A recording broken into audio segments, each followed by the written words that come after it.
વડોદરા મહાનગરપાલિકાની ચૂંટણીને લઈને આજે ફોર્મ ભરવાનો અંતિમ દિવસ હતો ત્યારે વોર્ડ નંબર 8ના ભાજપના ઉમેદવારો મોટી સંખ્યામાં જનસમર્થકો સાથે ઉમેદવારી નોંધાવવા માટે પહોંચ્યા હતા।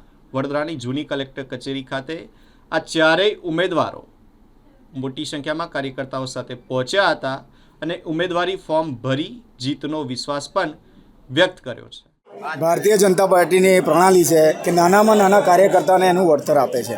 આજ રોજ ભારતીય જનતા પાર્ટીએ મને અનુસૂચિત જાતિ સીટ પર વોર્ડ નંબર 8માંથી જે ઉમેદવાર તરીકેની પસંદગી કરી છે તે બદલ હું ભારતીય જનતા પાર્ટીના મોવડી મંડળનો ખૂબ ખૂબ આભાર માનું છું।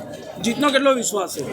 ભારતીય જનતા પાર્ટી જીત માટે લડતી નથી, હંમેશા વિકાસ માટે લડે છે, એટલે જીત તો અમારી પાકી જ છે। મારું નામ અજય કુમાર પૂજાભાઈ ડાબી છે અને વોર્ડ નંબર 8માંથી મેં ઉમેદવારી જાહેર નોંધાવી। ભારતીય જનતા પાર્ટીના મોવડી મંડળે મને જે તક આપી છે સામાન્ય સીટ ઉપરથી લડવા માટે, એ બદલ એમનો ખૂબ ખૂબ આભારી છું અને જીતવાનું તો અમે છે જ।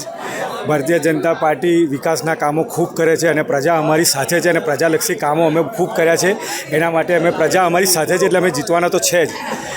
એટલે અગાઉ પણ અમે પ્રજાલક્ષી કામો કરતા રહીશું। શું નામ આખું? કેતન રજનીકાંત પટેલ।